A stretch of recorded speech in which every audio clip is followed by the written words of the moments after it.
Corriere dello Sport menyebut Onana sebagai kiper yang eksplosif tapi riskan. Dia sering keluar sarang untuk memotong bola, tapi itu berisiko blunder. Sementara Handa disebut oleh Corriere dello Sport sebagai kiper yang tenang, tapi tidak pernah keluar sarang. Itu juga hal buruk. Di sini Corriere dello Sport menyebutkan bahwa Inter menghadapi dilema apakah menetapkan salah satu dari Onana dan Handa menjadi kiper utama, tapi mereka punya kekurangannya masing-masing, atau jangan-jangan taktik Inzaghi sudah tepat memainkan mereka secara bergantian.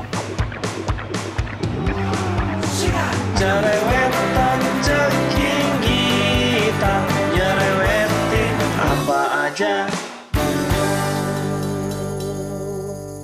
Teman-teman yang sedang kalian saksikan saat ini adalah Cerewetin Inter. Apa kabar teman-teman? Apakah kebahagiaan kemenangan atas Barca kemarin masih menyelimuti sampai hari ini? Kalau gue masih banget. Ini bikin konten makin lama makin malam dan gue tetap happy, tetap semangat. Video highlights pertandingan Inter lawan Barca udah gue putar berapa kali tuh ya. Semakin gue putar semakin nambah energi. Nah, hari ini gue mau update beberapa kabar tentang Inter teman-teman. Yang pertama, Korea cedera dan kemungkinan akan absen lawan Sassuolo. Sebetulnya ketika lawan Barca kemarin gue rasa teman-teman juga udah pada lihat ya.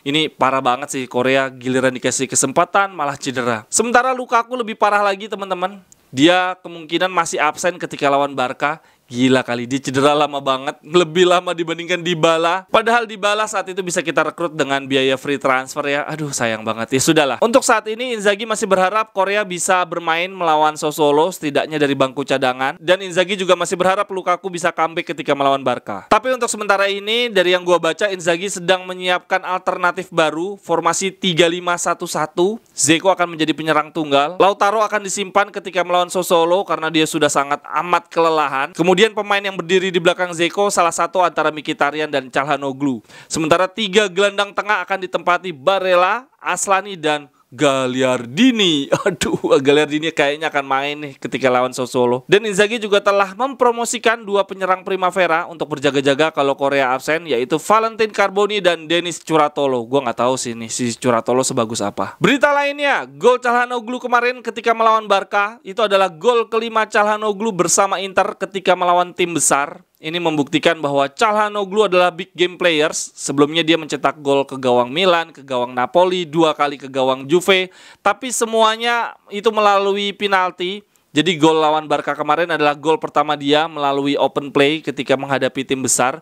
Dan juga gol pertama Calhanoglu sejak 2016 di Liga Champions. Dia sudah absen mencetak gol selama 13 pertandingan. Calhanoglu dinobatkan sebagai man of the match. Selain oleh official Liga Champions, juga oleh Gazzetta diberi nilai 7,5. Korea mendapatkan nilai terburuk nih, nilai 5 oleh Gazzetta. Corriere dello Sport bahkan memberikan nilai 8 untuk penampilan Calhanoglu ketika melawan Barca. Berita lainnya lagi, di Italia kembali mengemuka perbandingan antara Onana dan Handa setelah pertandingan lawan Barca kemarin. Corriere dello Sport menyebut Onana sebagai kiper yang eksplosif tapi riskan. Dia sering keluar sarang untuk memotong bola, tapi itu berisiko blunder. Sementara Handa disebut oleh Corriere dello Sport sebagai kiper yang tenang, tapi tidak pernah keluar sarang. Itu juga hal buruk.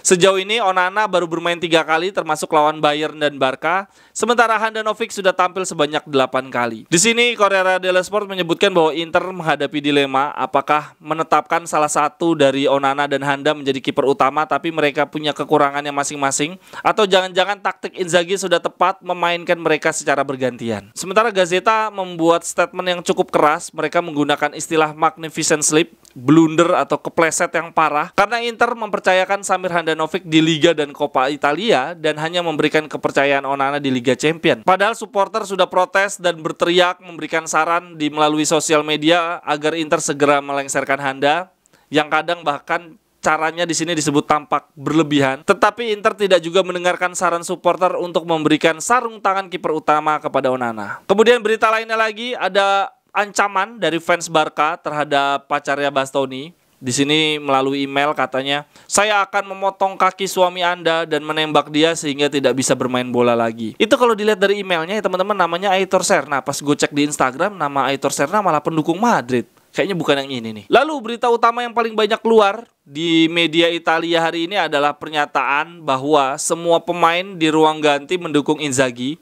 Tidak ada satu pemain pun yang anti Inzaghi seperti yang banyak beredar gosip-gosip berseliweran sebelum pertandingan lawan Barca. Di sini bahkan disebutkan bahwa dukungan terhadap Inzaghi paling vokal dan paling pertama dilontarkan oleh pemain paling senior di klub, yaitu Handanovic dan Danilo D'Ambrosio. Selain itu, Di Marco malah dengan gamblang ngomong di media bahwa dia mendukung Inzaghi. Di Marco saat ini sedang dipuji banget, penampilannya sedang gemilang dan dia disebut sebagai leader baru dan selalu membawa gairah dalam permainan Inter akhir-akhir ini. Terakhir teman-teman, Dejan Stankovic yang sebelumnya diisukan akan menggantikan Inzaghi melatih Inter justru telah menandatangani kontrak untuk melatih Sampdoria.